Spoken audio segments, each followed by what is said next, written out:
Comment veux-tu que l'on puisse t'aimer si toi-même tu es incapable de te donner ne serait-ce qu'un iota d'amour? Comment veux-tu que l'on puisse t'aimer si tu es incapable de tomber en amour de toi-même? Comment veux-tu avoir une bonne compagnie si toi-même tu es incapable d'apprécier ta propre compagnie? Quelqu'un qui n'apprécie pas sa propre compagnie n'appréciera jamais la compagnie des autres. Logique mathématique. Comment veux-tu que l'on puisse te respecter si toi-même tu ne te respectes pas? Tu as un sale comportement qui frise la bestialité. Comment veux-tu que les autres puissent te faire confiance si toi-même tu ne te fais pas confiance? Si toi-même tu doutes de tes capacités? Alors écoutez-moi bien les amis. Les relations que nous entretenons avec les autres, le rapport que nous entretenons avec les autres est déterminé par le rapport que nous entretenons avec nous-mêmes. Les autres vont te traiter en fonction de l'image que tu leur envoies. Ils vont te traiter en fonction de l'image que tu vas projeter. Une relation de couple épanouie est déterminée par une relation individuelle épanouie. Si tu es incapable d'être heureux toute seule, par toi-même, tu ne seras jamais heureux ou heureuse dans le couple. Logique mathématique. S'aimer soi-même n'est pas du nombrilisme. S'aimer soi-même, ce n'est pas du narcissisme. S'aimer soi-même, c'est s'accepter tel qu'elle en est, de façon inconditionnelle. S'aimer soi-même, c'est se respecter. S'aimer soi-même, c'est se traiter en first class.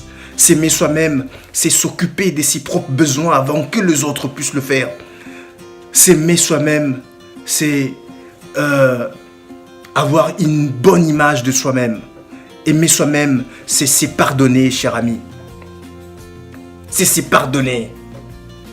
Alors, ce n'est pas du tout égoïste de s'aimer. Quand tu t'aimes toi-même, quand tu t'occupes de tes propres besoins, tu n'es pas égoïste. Tu te donnes juste de l'amour.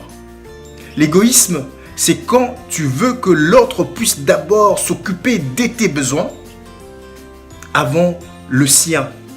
Tu veux que l'autre puisse d'abord s'occuper de mes besoins avant ses besoins à lui. C'est ça l'égoïsme, mes amis. L'apprentissage de l'amour commence par l'amour de soi. Tu ne peux pas aimer les autres si toi-même tu n'arrives pas à t'aimer toi-même. Tu ne peux pas recevoir de l'amour si toi-même tu ne te donnes pas de l'amour. C'est impossible. Même dans la Bible, c'est écrit « Aime ton prochain comme tu t'aimes toi-même ». Pour apprendre à aimer les autres, il faut savoir s'aimer soi-même. Pour recevoir de l'amour, il faut savoir s'aimer soi-même, c'est remplir soi-même, mes chers amis. Carl Gustav Jung a dit, j'aime bien cette phrase de Carl Gustav Jung, il a dit, lorsque tu ne te remplis pas, lorsque tu ne vas pas à la découverte de toi-même, lorsque tu ne te réalises pas, tu iras en manque vers l'extérieur. Ça veut dire quoi? Si tu ne te donnes pas de l'amour suffisamment, si tu ne t'aimes pas, si tu ne te traites pas en first class, si tu ne t'occupes pas de tes besoins, tu iras quemander de l'amour à l'extérieur. Tu seras un mendiant de l'amour. Tu vas demander de l'amour partout. Et c'est ce qui se passe. Apprenez à vous aimer, chers amis.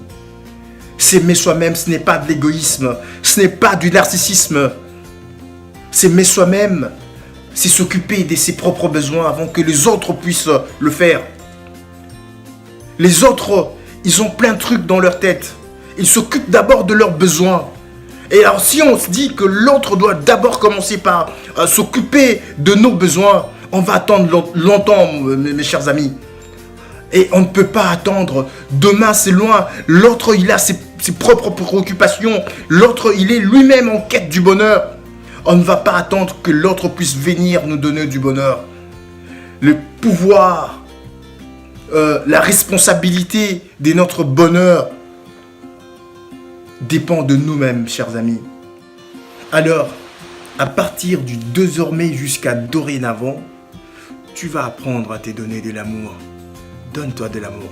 Dans la précédente vidéo, je vous ai dit, nous sommes la seule créature à qui Dieu a donné le libre arbitre. Nous sommes la seule créature à qui Dieu a donné le pouvoir de choisir. Tu peux choisir soit le bonheur, soit le malheur. Tu peux choisir soit la joie, soit la tristesse. Tu peux choisir soit la foi, soit la peur ou le désespoir, cher ami. À bientôt sur une nouvelle capsule. Moi, je vous dis, grandissons en conscience, en amour, en compétence, en intelligence. Et voilà, à bientôt. Bye.